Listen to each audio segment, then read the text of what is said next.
Hey everybody, it's Sherry. And Dale. And this is Green Nurse Radio Show, Living Our Best Life. And we have been talking a lot about the medical program. Currently, what's going to be happening is the Department of Public Health is going to be passing over to the CCC, the Medical Cannabis Program. Cannabis Control Commission. Yep. Medical marijuana saved my life. Medical marijuana, medical cannabis is what I choose to call it, is the reason why I'm sitting here today, right? If it wasn't for the program, Are you oh gonna my cry? God, I'm gonna cry already. We haven't even started, it's been 1 minute. But that's the fact. The fact of the matter is I'm extremely grateful for the medical cannabis program. At the time that I got my card, it was hard, it was difficult. And it was hard for me to figure it out. Stop laughing at me, she's laughing. But once I figured it out, the story goes, I sat there, delved into the plant and the science and the books and all the materials, and I said to myself, if I can figure this out, you can call me the Green Nurse. And here we are years later. And the medical program is really, really important to me, and it's the reason why I'm doing what I'm doing, and I'm trying to get the message out to reduce the stigma, to help people make better choices when it comes to their health care so they can live the best quality of life. So Dale and I are really excited. We have Jeremiah McKinnon Very happy to have you here. in the Thank you studio for coming. today. He is the co-founder and vice president of the Cannabis Society, and he's also a part of the Massachusetts Patient Advocacy Alliance on the advisory board. Jeremiah, welcome. Thank you for having me. Before we get started, because we always talk about, you just don't wake up one day and say, hey, I'm going to go into the cannabis business. We all have a story that kind of brought us here as to why we're so passionate about doing what we're doing to help people understand the benefits of cannabis. So Jeremiah, will you just start a little bit, your story as to what brought you to where you are here today? Sure. So medical marijuana is very important to me personally because of family the issues, with health. I had an aunt that passed away a few years ago of lung cancer, and she used medical marijuana when she was in hospice. My mother would actually help, take her out of the hospital and help her use cannabis in the last days. And I also have an autistic brother, an older brother who has seizures and Crohn's and a lot of other issues. And I've seen him taking medications that made him more sick. That were prescription. And, so seeing family members pass away, that I wish I could have somehow introduced this medicine to them and when the program wasn't, where it is today. But medical marijuana is really been, since I've learned the medicinal benefits of marijuana when I was a teenager, I found out what marijuana really was and how it helps people. It became really important to me after learning that my aunt was using it medicinally. Kind of shocked me that she was still using it after she had cancer. I almost thought smoking and cancer didn't go together, but it was marijuana, come to learn, that actually has medicinal benefit. So after I graduated high school, I really wanted to understand how to get involved more in the cannabis scene here in Massachusetts because it was legal for medicinal purposes. Right. And of course, everybody was, always wants to get it legalized for adult use as well. But to actually get this program going for patients and, helping the most people in need, they've been, looking for all their options, and this is it. So Yeah. that's really it for me. And I want to just thank you so much I'm just going to thank the Massachusetts Patient Advocacy Alliance from the bottom of my heart. All of the patients. All of the work that they do. All of the work that you've They done. work endlessly. And your website. Compassionforpatients.com. All of our patients get that website because it has access to all the prescribing doctors, all of the dispensaries, all the discounts and deals that you can get with the coupon codes. Sure. Yeah, Right? I take a look at all the Instagram accounts and email chains and text messages and you make guys- sure patients can save the most on the medicine. Yeah, great. and that makes such a big Yeah. difference. So what is your role with the MPAA? So as you said, I'm an advisor to the executive board. So I sit on an advisory board with other patients, people in the industry, physicians, people that have stake in the medical program. And I advise on a daily basis the people, Nicole Snow, who's the executive director and president, Michael Latulip, who's the development director, and Elizabeth Dost, who's the clinical director. Yes. And basically, I'm a medical marijuana patient myself, which I didn't mention in my little intro, but I've had back pain and really it's a scoliosis issue because I could never really do the stretches that were in high school when you had to lean over and do those things. Touch your It was toes, just forget it. never a possibility for me. And didn't come out to find out later after having a couple small car accidents that, you know, the pain was not going away, and that, you know, I looked at medical marijuana as an issue, as a way to, you know, treat this instead of other, you know, pain relievers. Yeah. But with MPAA, I'm a patient and I'm also a caregiver, and I help my mother also access the dispensaries because I have a little sister who can't go into the dispensaries. But in terms of MPAA, I'm always constantly advising whether I'm tracking the discounts and what's being offered to patients or the new dispensaries that are opening. I'm really trying to get that information out to people, but also collect it and tell my executives within the organization how certain decisions should be made, or my advice on different issues. Oh my God, thank you so much. So basically, what's the status What's of today's going on? medical marijuana program? What's the Because status? we're about to roll out recreational, and as Sherry mentioned, the Department of Public Health is about to hand over to the Cannabis Control Commission. So what's the status on the medical? What's going to happen, and what's going to happen in the future when this? Sure. So we're actually at a really interesting point here. We actually have 40 medical marijuana dispensaries open today. And there's, I would say, maybe 3 or 4 that are waiting on their final piece of paper from the Department of Public Health to open.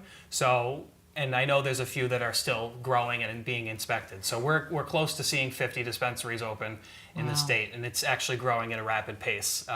Compared to at this point last year, we've actually doubled capacity of dispensaries that are open. Wow. So it really is a great accomplishment. And these are medical dispensaries. medical. Yes, these are all medical That's dispensaries wonderful. across the state. And the patient numbers have also increased dramatically. I think we're at the point where we have 55,000 certified and card-holding patients, and about 60,000 that have a physician's or healthcare provider certification. Oh, wow. So it's obviously difficult to complete that registration process for a lot of people. Well, I'm not going to lie. I mean, I've been a nurse for 30 years, and when I went to get my card, when you're that sick, it wasn't easy. Right. I mean, you're in you can barely keep your head up, and you're trying to get the picture, and it wasn't the right size, and then you go back Right. in, and then you'd have a phone open and the computer open. It wasn't easy. So in terms of this being a transition of a program, I think we're really lucky because the Cannabis Control Commission is a new agency, and most people would say that they're more liberal than the Department of Public Health. So we can really expect them to be more user-friendly and actually to be able to, you know, work together with the people that they're serving, but instead of the Department of Public Health, which is a huge state agency here Right. in Massachusetts. So it was just one of the many things that they had to do. But you know, in terms of the medical program transition, the Cannabis Control Commission has released draft regulations that are available on their website. They have a slider on the front, and it's right on the front, so you can take a look at the regulations and understand how to send comment.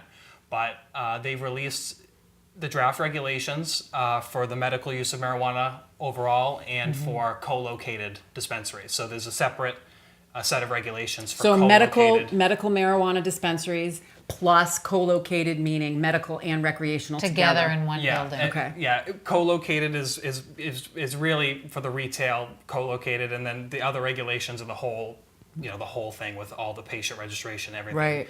So there's 2 different regulation sets, and they tell you on the website how to send in the email, Cannabis Commission at state. I can't remember it off the top of my head, but We'll have yeah, that written definitely. up. We'll put that right up. But, So what are they looking for? So they're definitely looking for, you know, for patients and providers and anybody else that's interested to take a look at the regulations and to provide comment on areas that they think, you know, that need to be comment, addressed. that Okay. need to be addressed. Yeah. That's what we're going to talk So what about. do We want to talk about what the issues, what they've written about, Sure. and what are the issues, and what can we do to make it better. So what's the most important thing that we can do to help patients? Because that's what Well, we almost couldn't help ourselves, but it was the patient registration process That started That's a it. big It really deal, is. yeah. It is a big deal. People don't think it's a Patients- big deal, but when you're sick, it's a big deal. Not only that, when we get patients and I certify patients and Sherry consults with them, we almost always get calls afterward. I can't figure out how to register. Or they register And they onto forget the something. website and then they forget to register as a patient. So it's like a two-step process after they get the email, and it's so confusing and it's really difficult for patients. And it shouldn't be, So honestly. what are they doing about that? Sure. So yeah, like you say, we've all heard the horror stories on how the registration process has happened, and thankfully, the Massachusetts Patient Advocacy Alliance worked really hard last summer with legislators while they were rewriting the adult use marijuana bill, and they actually rewrote the medical law, and so they added a regulation in there that what was the specific we were talking about there? What were we talking about? Let yeah, me think. Get my that always thinking happens. cap on, my tinfoil cap. About making the Oh, the cards patient available. registration process. Yes. Right. So the legislature added two definitions into the law. So you have electronic certifications, which that's really what's in place now. The doctor doesn't write out a written certificate and scan it or anything like that. It's done all electronically. Online. So we wanted to make sure that was in the law. It was specified when you send something electronically and it's a certification, it's electronic certification. Does it happen right away, though? Because right now, patients are waiting a couple weeks. So after I send in the electronic registration, it generates an email, and they have Right. to follow that in, register twice.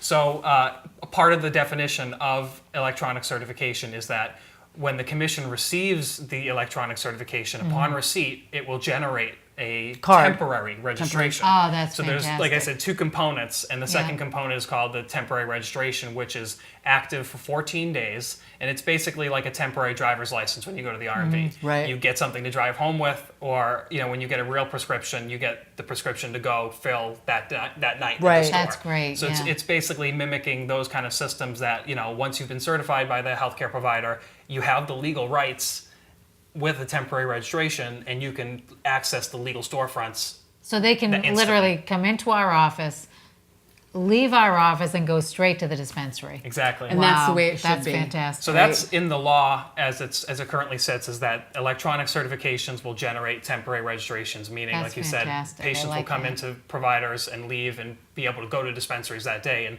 this was really important because patients, are in hospice and things like that. They need instant access. now, They can't right. wait, 5 business days Right. to get access. And what about affordability? 'Cause Yeah. So That's that's a really big important cha-ching. too. And patients, we're really lucky in this state to have in the regulations financial hardship programs that are mandated. Each medical marijuana dispensary has to provide discounts to those who can prove that they're under a certain income level. And that is something that we want to see strengthened in Massachusetts because, we've heard from patients that, 10% is not a reasonable Right. discount for people that are making, under $1,000 or $500 a month. Right. Or even less Yeah. in some circumstances. So we need to make sure that we strengthen that kind of language that already exists within the program. And one of the things that I want to mention before we forget is that in the medical marijuana law that's currently in place now, there's a section that says no rule that the Cannabis Control Commission promulgates can be more restrictive than the rules that are already in place under the medical program today under DPH. So basically, patients worry about things like edible serving sizes. In Right. the adult use, it's Yeah. 5 milligrams, and will that happen to medical as well? It can't happen. Right. The law says that things can't be more restrictive, and certainly that would be more restrictive.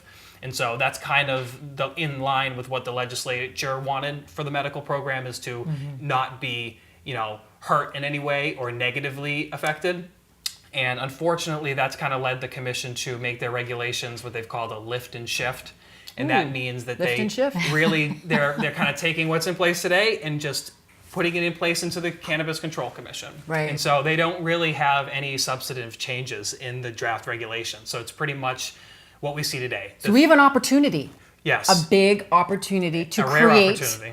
to create the best medical program in New England, Right. potentially in the country. Massachusetts is so cool. I can't really think about, the things that we can do here and the things that you guys are doing and the information that we're bringing. We have such a huge potential. Yeah, patients' voices and everyone's voice can really be heard during this process, because this is actually the third time that the medical regulations have ever been opened up to the public, and I'm not sure when the next point it's going to happen is. I mean, we knew that this was going to happen, this transition, but so it's definitely the time to make your voice heard on how certain things should go. And what are the most important things? That's the other thing. What are the? Yeah, let's go back. With the patient registration process.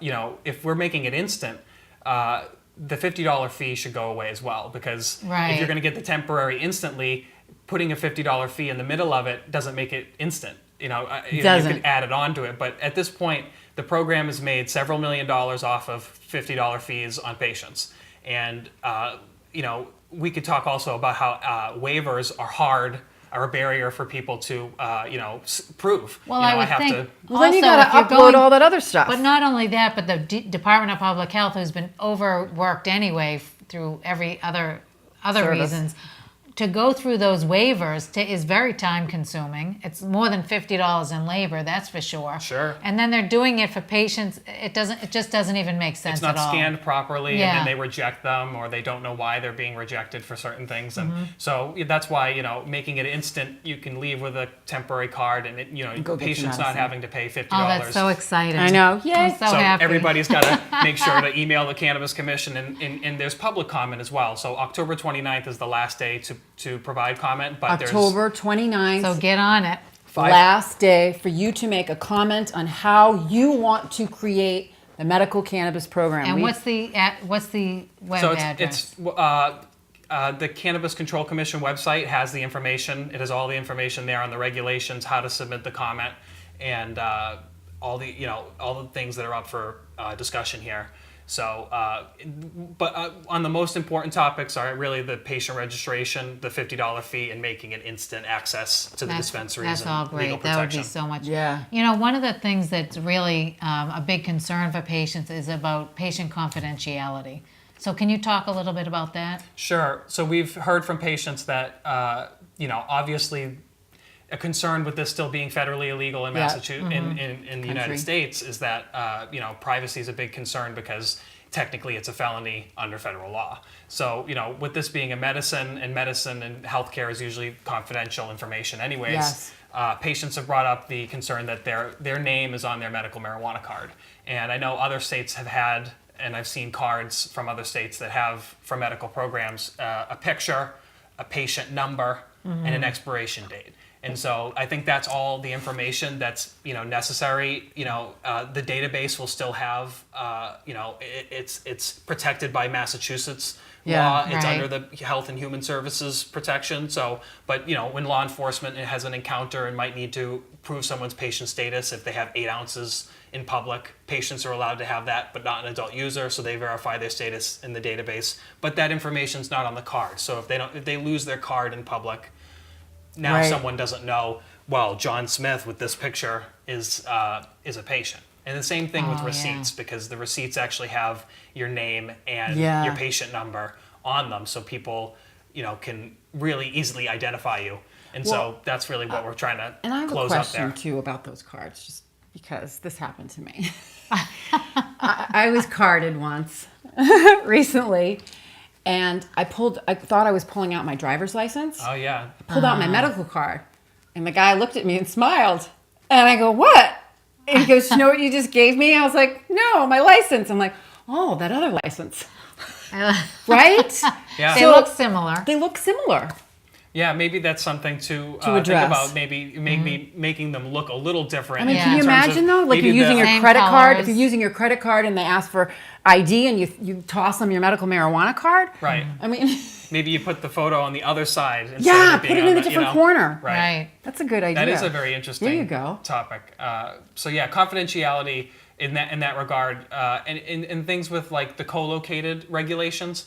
Patients really asked for 2 lines, so that way they could have a medical line and a recreational line. There's going to be lines. And that's in a big terms concern. of confidentiality, patients wanted to be able to go in the recreational line and still make a medical purchase in a co-located dispensary, because they might not want to stand in the medical line and be known that they're a patient. Right. So they could go in the recreational line, kind of hold their cards. So they could do both. Close to their vest and still make a medical purchase through the recreational line. Oh, so that's giving options. Definitely. Good. That's what we wanted. We didn't want the choice to be made for them. That's great. really, really good. Yeah. So that was something the commission did, which was really helpful. And so, in terms of confidentiality, patients really, it's still federally illegal, but that might change. So Yeah. So what about delivery? Because a lot of patients are homebound and they just simply can't get to the dispensary. sure, delivery is one of the things that really needs to be more easily accessible. Yeah. And I think a lot of this has to tie back to how the business structure for licensing is in medical marijuana. And I think I'll start out kind of with that is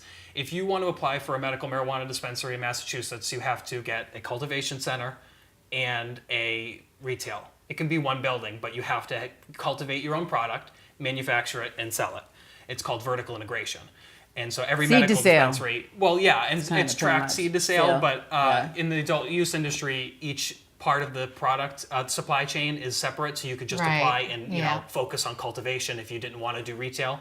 But in medical, they're kind of you're made to do cultivation, product manufacturing, and retail. And so if someone wanted to get into the medical industry just to do medical retail, it's not possible. They have to have that burden of getting Right. a cultivation facility, and I think that's really put a lot of people behind being able to have a medical marijuana facility because not everybody wants to grow or make their own products. And Right. they need a host agreement in each town that they have maybe the facilities in one town and the grow facility is in another. They need 2 host agreements, and that's pretty hard to come by these days. Right, and also in the medical program, they have for businesses a $500,000.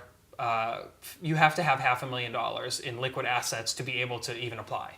So you have to prove that, and this has just made it so that way less businesses have applied. It was kind of a high barrier of entry.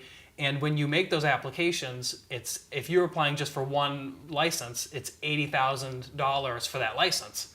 So, all those costs added together, it's really kept, we're only at 40 medical dispensaries years later. And, what we're really trying to do here is make it accessible. So if somebody is an adult use retailer and all they do is adult use retail, they could easily add medical into the system, plug in the virtual gateway and then start serving patients and have it be a co-located facility. Oh, wow. So in terms of delivery, we want to make sure that medical dispensaries that have to be vertically integrated can actually, outsource part of their, supply chain. So, it's really expensive for a medical dispensary to have the resources, the vehicles, the employees, the infrastructure, the recording, the GPS to do home delivery. A lot of dispensaries will do it within a certain area, not to the whole state.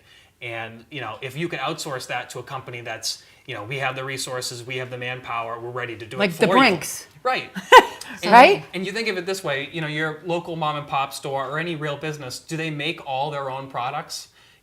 Right. No, Right. they don't. So, the local hardware store doesn't make their own cans of paint and paintbrushes. So, in a real industry, we need to make sure that people that can make the best edibles or manufacture the best rosin can do that and sell that to people that want to retail it. Right. And, with Without- medical, that's going to really play a key part because, if there's an adult use center open in a town, patients, if there's no other access, will go there They're and gonna have to pay exit. tax. And so if we can make the fees lower and make it really easy for businesses to just add the virtual gateway into a business, we can have more medical access and really expand it to parts of the state that don't have it. So do you think the Cannabis Control Commission is doing a good job making entry level, for entrepreneurs to get into this? Well, for the adult use regulations, they've definitely taken a different step than the Department of Public Health did for medical. And I think that's kind of what is out of alignment here, is that it looks more appealing to apply for a recreational facility right now because the fees are so dramatically lower. I think it's about $300 maybe for an application fee and then $5,000 to secure the license or something like that. And there's obviously other costs involved, but So it's cheaper to apply for a recreational facility than it is sure. for a medical And it facility. seems like we're disincentivizing people to be medical operators. And so we got to, in terms of how's the job that the CCC is doing, a lift and shift of the program that we have today and just doing it is not going to work Right. in terms of trying to prevent a disruption, which So is will what I understand the commission's trying to do. So will the fees stay the same when the commission takes over as That's they the were for the current DBA? proposal. Oh, So okay. the draft regulations, if you go ahead and take a look at them and wait before you submit your comment, yes, they basically just took everything that was in place today and are going to do it when they take over. So anything that people are not happy with, if you're a medical card patient and you're currently in the system and you're not happy with the way things are and you think that there's a way that it can be better, you need to go to the CCC and you need to look at the regulations and you need to make your comments because we have the capability to make change. Sure. So I'll quickly say one of the last things is protecting home cultivation.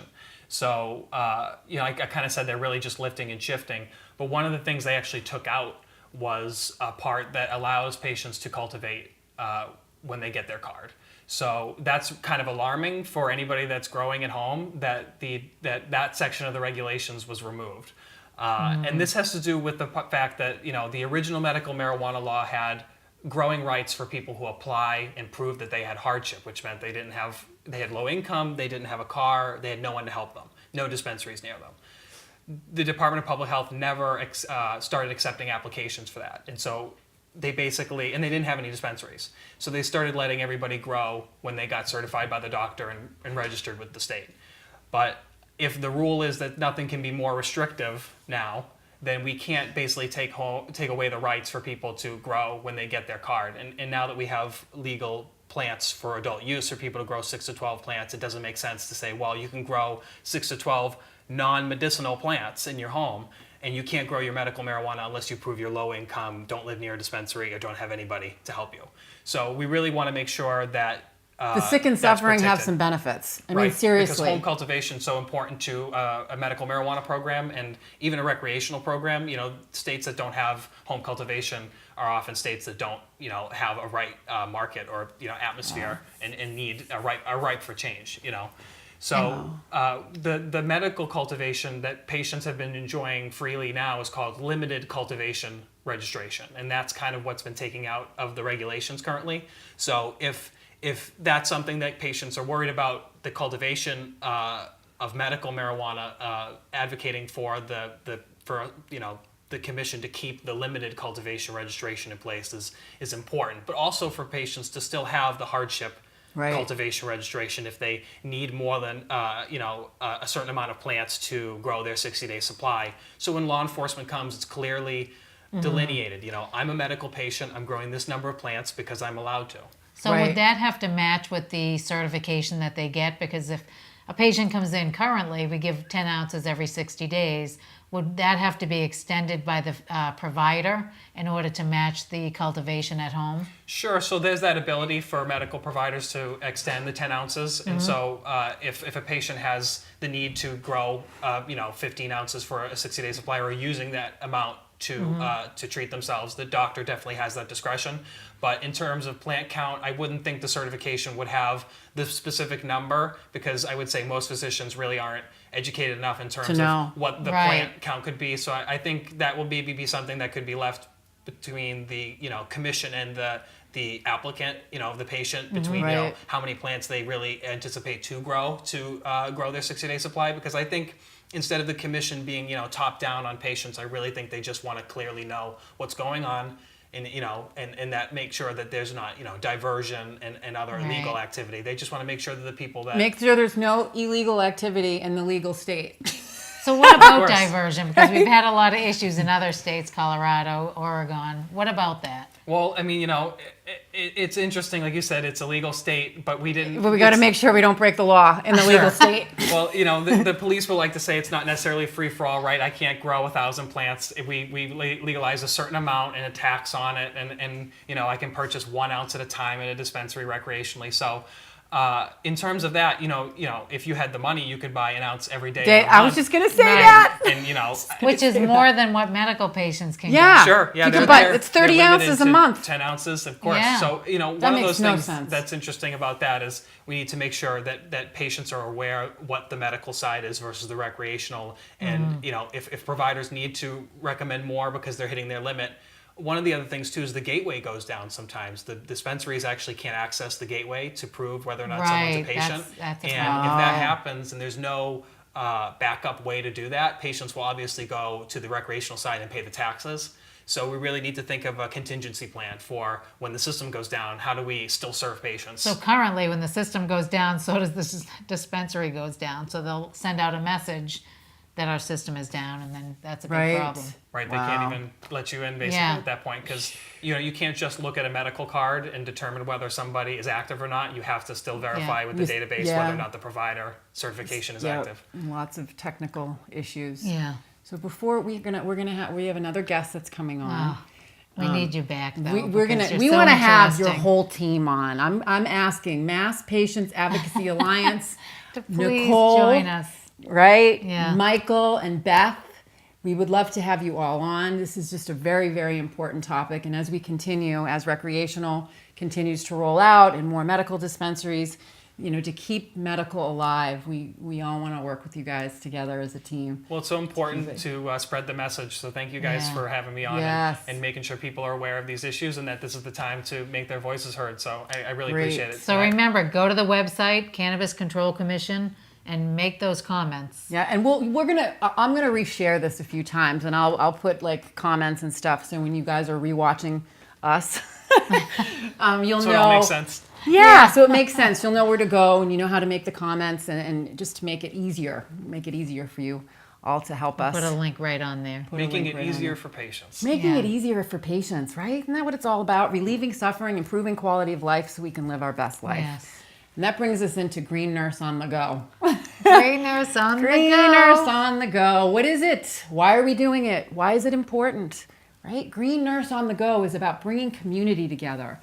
Not only bridging the gap from what people aren't getting from traditional medicine, the cannabinoid therapeutics, but bringing community together, bringing stories to the forefront, bringing you information that you would not get anywhere else. And it's important. We are writing a book.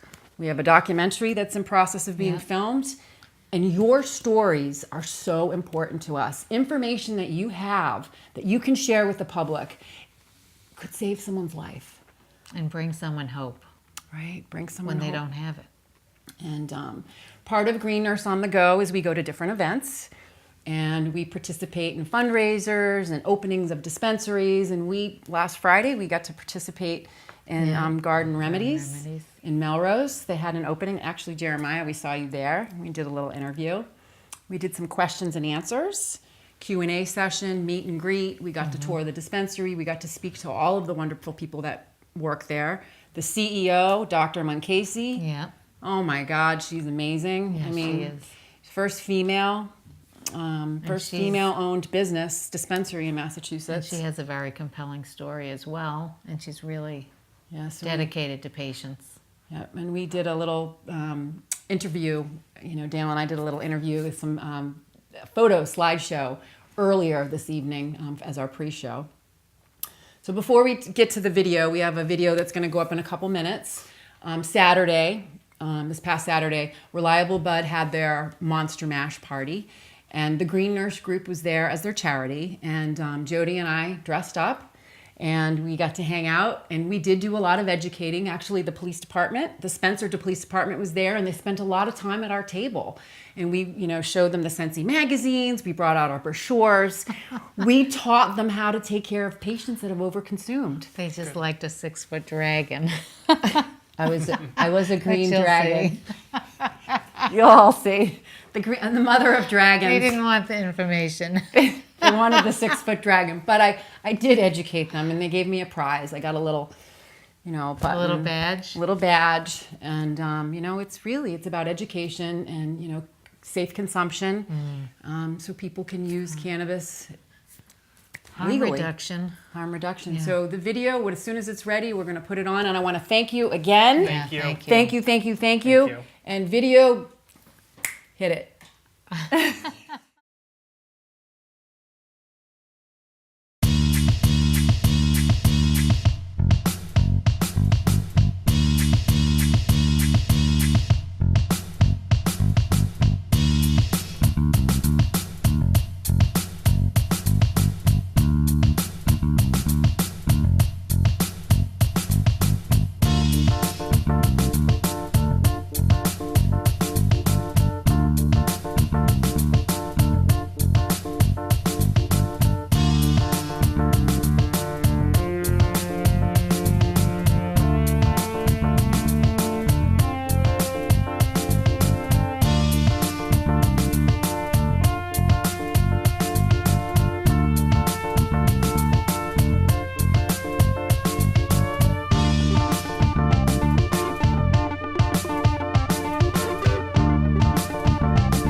Green Dragon. It was a great time. So we have the second part of our show right here. And I'm very happy to introduce Rick Naya. He's been known as the great-grandfather of hybrid cannabis by Sensi Magazine. He's grown for over 40 years. He's developed new strains. We have so much fun things to ask him. New Hampshire lobbyist, activist, first medical patient. You're developing the most comprehensive cannabis bill. You're going to tell us all about that. Your medical story. 1975, something fell out of the sky. Rick, tell us. Wow, Look at this, we got seeds. We have seeds, some of the rarest seeds in the world, quite frankly. But anyway, yeah, I'm Rick Naya. I'm New Hampshire's primary cannabis activist. I'm elected so by the citizens, not so much so that I say it, but that's a good way to explain what I do. I stand on behalf of the ordinary citizen and farmers and peoples who've had their rights, what I believe, abused throughout the last, several, 50, 60, 70 years and throughout the cannabis world. But New Hampshire is a second home to me. I'm from Palm Beach, Florida. I'm a born native of Florida. And I moved here about 25 years ago to New Hampshire. And when I got here, I came to live the normal dream, to get married, have a family, and raise one, and do it all, just, do it well. And I did so. And there just came a day that... Cannabis fell out of the sky. Yeah, well, that happened. That's a story. That's a whole other story, and that can be seen on... I love that on story. video as well. But Sensi Magazine picked that up. I was called by a gentleman by the name of Jose Canaway Rosado, and he is with GreenWise TV in Gainesville, Florida, and Swamp City Lounge and Gallery.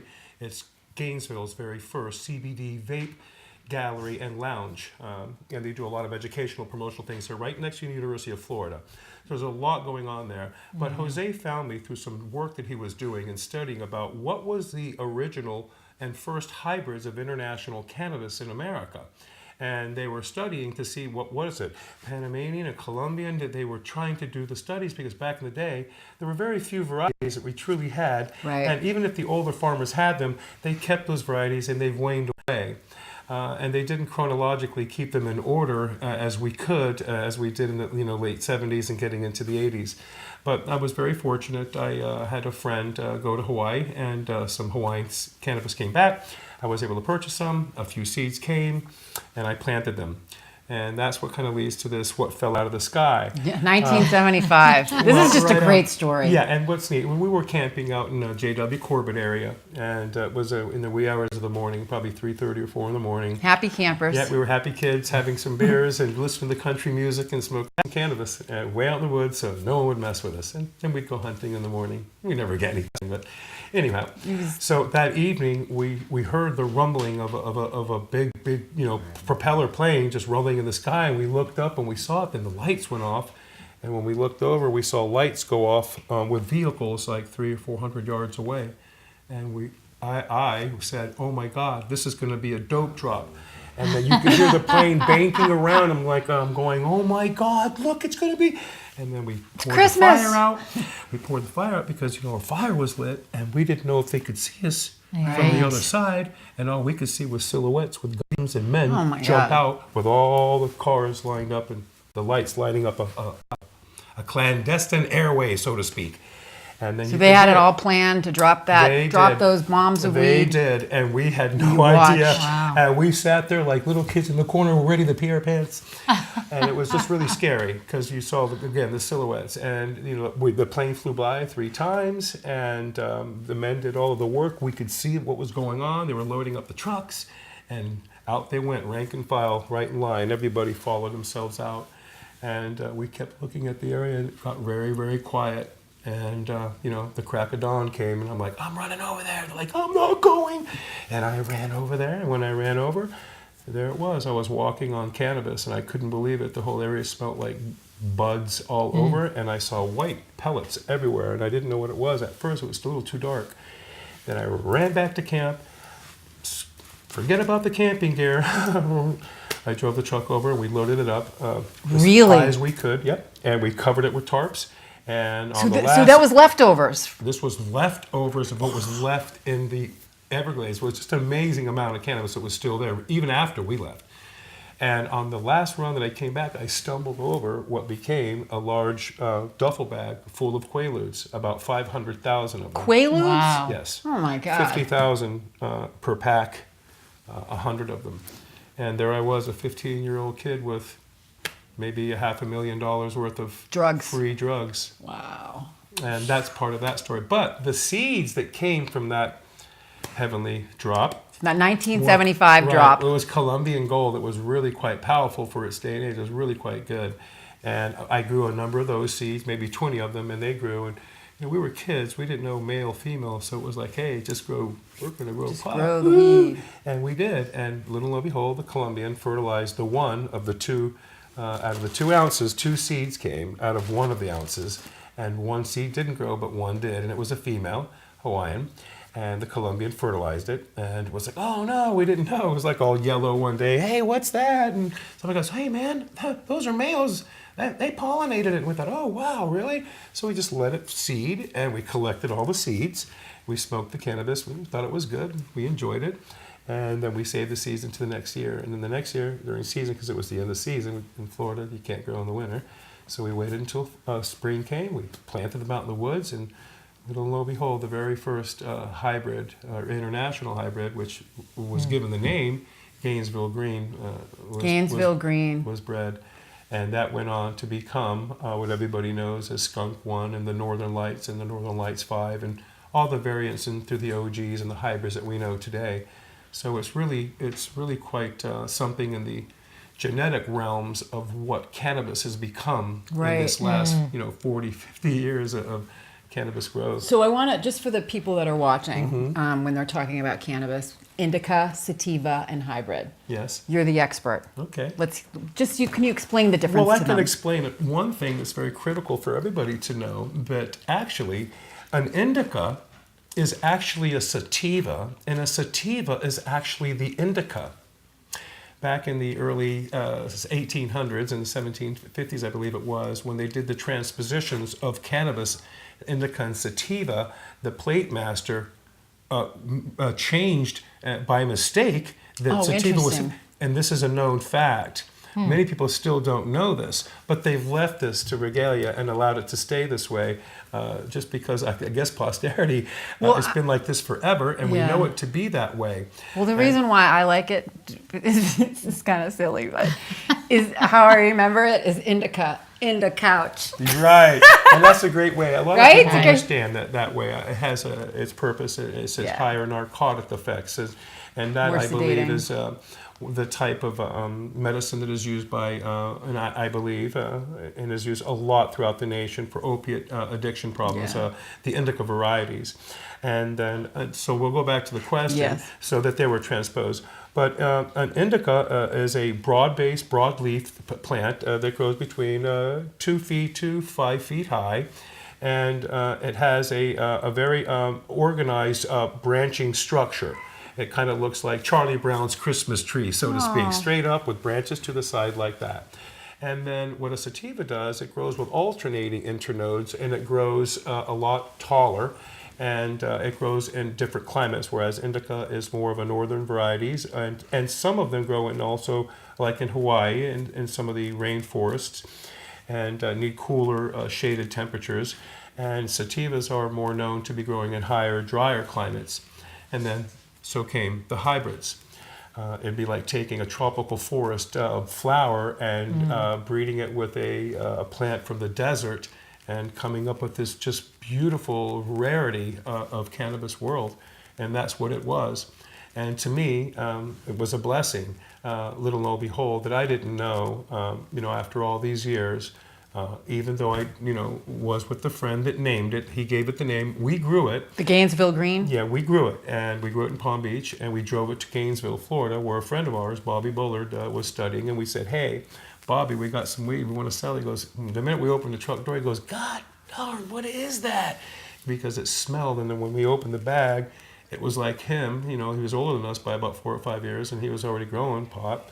But when he saw the buds, they were like Huge. big, large tangerines. They were just large buds. They weren't like what cannabis was in the day, very thin, wispy little buds. And then, or the indicas were actually smaller little buds too, and they were tighter, more resinous. But when the two, with this high-grade Colombian and a high-grade Maui Wowie, met, it did something. They were 6 to 8 feet tall, producing stacked colas, buds that were closer together but longer. Okay. And this is where the term, and I don't like to use it often, but that's where the donkey thing, that term came up. Look at the size of those big old donkey tails, very long, the colitas, the long colas. That's where the beginning of the larger colas, as not just the top of the plant. Most of the larger colas are on the top, the very first branch or two, but this plant was indicative of the entire branch growing with more cannabis on it and a higher resin content. It had a higher percentage, and even for back in the day, they were probably smoking, Mexican and some of the Jamaican weeds, and Central American cannabis was of a lower THC content, and in came this international hybrids together that probably went from 4 to 7% to 8 to 10 or 12, 16%, somewhere probably in that range. So you can imagine smoking that back in its day was like what shatter would be like now. Right. And so there it was, the beginning of the story of me becoming the great-grandfather of hybrid cannabis. And Yes? besides that, I've been nosying around your history. Yes, well, thank Is that you've developed new strains? Yes, I have. What's your favorite? My own. Oh, you have your own strain. So tell us Yeah. about your strain. Well, I have a few different companies that I've developed. I have one that's called Annihilated Brands, of course, named after myself, and then my particular variety that I enjoy, that I've bred through some help within the community of growers, is my Annihilator. Annihilator is an 80% indica, 20% sativa. It's a very high narcotic effect. Not so complete in the couch, knock you out, but very good for neuropathy and pain and inflammation, whether it be from either spinal damages or nerve tissue damage and injuries, and also for bone injuries. And I think a lot of us know, and if you don't know, that cannabis actually helps with Bone growth. Bone growth, Yeah. and a lot of other different things. Cannabis is a topic that can go on for days and weeks with me. I know, me too. And it doesn't stop. Specifically with those of us that are blessed with some of the knowledge that we were kept from. Mine came to me in a different way, and it's really a very nice way to share that with the medical community as to why I got involved in this. I come from a very different background. Some of us know, some of us don't. I don't share it very often, but I can say that due to that upbringing that I was given, I lived a very fortunate life, and it wasn't until I moved to New Hampshire and I met a number of people in New Hampshire and in the surrounding New England who understood my thoughts and understood the things that I was saying, and it all started to make sense. And as I had mentioned earlier, by walking amongst people who are all in the same mission, let's say in the cannabis industry, we're all brought together like fabric. We don't just cross paths, we weave a fabric, and that fabric is manifested between whether it be a patient, which I'm our state's first, and reasons being... State's first New Hampshire patient. Hampshire. Yes, and it's almost... You wrote the program. Well, I didn't write You're trying the to program. anyways, yeah. What I did do was contribute with a number of different people who really were supporting. Matt Simon being one, Erica Goldler, Heather Marie Brown, Joe LaChance, Ted Wright, John Burt. There are so many people that I can go on and on. And they were Rennie all... Cushing, Paul Tomei. You all those came two together. last people. You all came together as a unit. They were all together, Yeah. and they were all maneuvering, and people were trying to get into the positions as to how are we going to hold our state accountable. Well, it's kind of difficult to hold others accountable when you're looked at in the same manner or when you act in the same manner. What I did is I came in at a different level. I'm a diplomat son. I'm a dignitary of the highest standard in our nation. And I don't have to listen to the political jargoning that's going on. That's not for me to deal with. What I'm dealing with is accountability for citizens who have elected officials to work within the constraints of law and order. And this is something that if you read my Facebook page, watch what the union leader is saying, watch what Rick Naya and a very few select people from the state of New Hampshire are doing to help protect the rights of not only the cannabis industry, the opportunity for the cannabis industry, but holding elected officials, commissioners, all appointed officials, whether they be volunteer or paid, that if you work for the state of New Hampshire, an RSA 15A is required. And there's a tremendous law that is instilled in our Constitution that isn't being administered. So very soon, the accountability levels in the state of New Hampshire will be at their extreme highest due to people like myself and others who I won't mention, but they'll be out in the news very shortly. Yeah. Again, I'm a citizen's advocate. I chose to get into this arena. And what I've always told people, that if you're going to jump on a chariot that's on fire, you better be ready to hold on tight, because there's a tsunami of water behind you that's either going to wash you away or push you forward. And that's what I've been able to do. Use the tsunami of friends and people who believe in the message that I'm helping drive and instill in the state's virtues. This is nothing like the George Washington chopping down the cherry tree. Yeah. We're in a new day and age here now. Cannabis is not going away. People need to get their heads out of the sand. That's correct.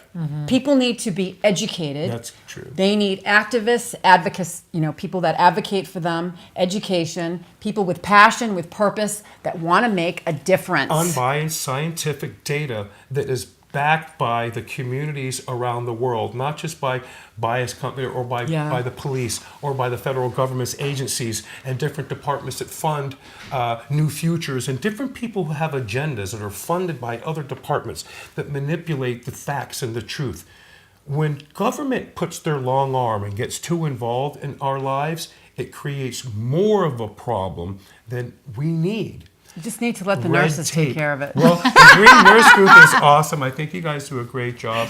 And I on behalf of the citizens of New Hampshire, thank you for having me. Oh, and yeah. I also thank everybody in Massachusetts for not only welcoming me, but also visiting New Hampshire and the concerts and all the festivals that not only myself, Tom Brown, and a number of different other people in the state who have come together and to help voice and rally for a voice in New Hampshire. Yes. So I think it's really becoming to share part of this with New Hampshire and where with Massachusetts and where we're going.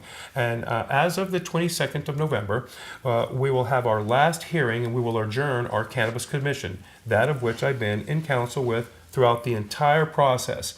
And again, in the chariot seat, holding the reins back, educating this commission, bringing states and data from other states that we've chosen to listen to There's my and learn question. from. And I think it's really quite something. Yeah. What do you see as being the most important thing to keep medical alive? Patience.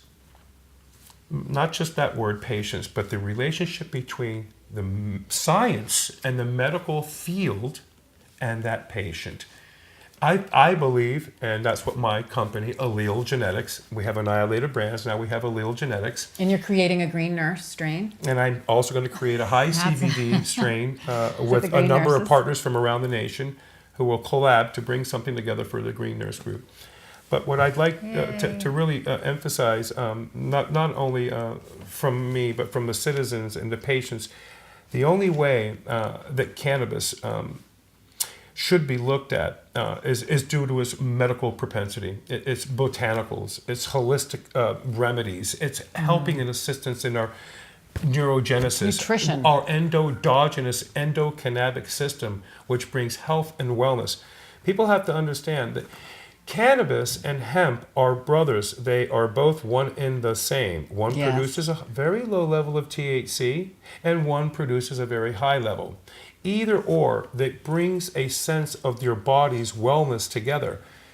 If you understand what an endocannabinoid system really does and how it functions in our body, in a short way, it kind of regulates Everything. all of the nutrients and enzymes and peptides that our bodies produce when what we eat. It's what brings that nourishment into our organs in a balanced, orchestrated manner. Synergy, And it's a entourage. synergy that occurs, and our bodies, regardless if we use cannabis or not, produce CBDs within our organs anyway. Some of our body's organs and some of our CBD systems or endocannabinoid systems are weakened, perhaps throughout genetics, throughout 70 years What of we've lack of learned them. is that if people have an endocannabinoid deficiency and That's they're not true. making their own endogenous cannabinoids, it's because of lifestyle. It's because of diet, nutrition, fake food, fried food, fast food, Processed foods, right? that's Chemicals, right. Chemicals, artificial petrograde flavorings, chemicals, artificial heavy metals, everything, all the heavy metals, right? That cans causes of beer, cans of soda, pharmaceuticals. all of it.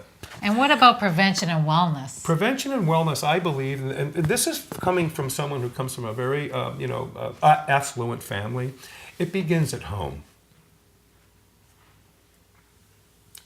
Health and if we wellness start taking begins at health home. and wellness Yeah, away it's true. from parents and not educating them, it begins at home with education in schools. It's a fundamental obligation for schools to now, and not only them, and I don't know if this is true or not, but I think it is, that the 911 and the things that say that cannabis is bad, I think they've taken that off of their schedules now. What was that program? Just Say No to Drugs. And Oh all that yeah, stuff? the DARE program. The DARE. The DARE They're program now- they're dared like- people. and they're Remember the removing fried all that. egg? Do you remember that fried egg? This is your Do you know what I told my brain. mom I'd one eat it. day? Drugs. I saw that commercial and I had already tried cannabis, and like a kid, it came on, and my grandmother in Spanish, "Oye, eso muy prohibido." That means, hey, that's prohibited. You can't use this. And we're looking at that. I'm looking at him going, hey, that's not what happens when you smoke cannabis. Oh my God. Your head doesn't fry like an egg. And I'm looking at me like, how do you know? And I'm like, oh no. So, listen, my friend, we are going to have you on the show Oh, again. wonderful. Yep, I'm looking We forward to have that. to wrap up. We only have a minute left, and I'm going to talk really fast. Go for it. Share the love with the sponsors. Thank you, everybody in the community again. Yeah, Rick, Greatly you've been, appreciate it's it. been Thank wonderful. you so much for coming. You're very welcome. Thank Yes. you for having me. Thank you for having New Hampshire here. Oh, But absolutely. again, we're going to be changing. We are going to have a legalization bill in here at the end of the 22nd on November 1st. We're handing in the Cannabis Commission's pros and cons and what we believe would be the best way to open up cannabis industry of the state. And with that, we've written a law in unison to what the Cannabis Commission's requirements were so that they go hand in foot. So when the governor and everybody in our state's legislature and our Senate and the governor gets to read this, they're going to know that we did a very good job of preparing what we believe is going to protect us and our economy, our education, the opiate problem, the police, and the communities. So we're really looking forward to it. And thanks for letting me share. Oh my God, you're the best. All right, Yeah. so before we wrap it up, this weekend, Green Nurse on the Go, Green Nurse Group and the Cannabis Radio Network crew will be at the Rhode Island Cannabis Convention. It's the Rhode Island NECAN on October 20th, which is Saturday, and October 21st, which is on Sunday. So we'll be there, the Green Nurse Group will be there doing some meet and greets, and we'll be doing some patient interviews so we can keep Green Nurse on the Go going with our book and our documentary. We want your stories to be told because you are a very important person out there that can make a difference, change lives, and help people reach new levels of wellness. Before we wrap up again, I'm going to talk about our charitable Green Nurse Group is a 501(c) nonprofit whole health consulting agency. Smile.amazon.com, where you can do your shopping, and at the end, when you check out, a portion of your proceeds at no cost to you will go to the Green Nurse Group, so we can help serve the underserved. We have so many patients that need our help. Not only is it expensive for the consultations to get your medical card, but the medicine as well. So we're doing everything that we can to try to help serve the underserved, and that's pretty much the entire medical community. So if you've liked this show, and we've got others. On Sunday night, we have the Barrett Report that's on from 8 to 9, Donald Barrett. Tuesday night, we have Jake Ganem, Average Joe Grow, everything about growing. And we have a new show coming up Oh, yeah. called High Finance. High Finance with Dimitri Nashat. Right? We Did I hope say that we're saying it right. I hope you said it right.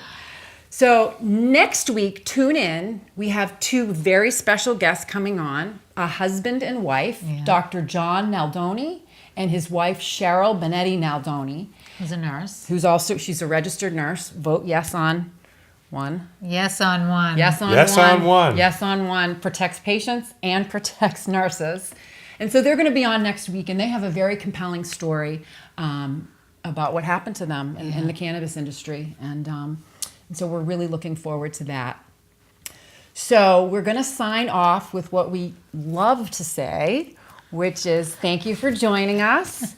Tune in next week. And remember, it's all about living your best life. Thank you. See you next week.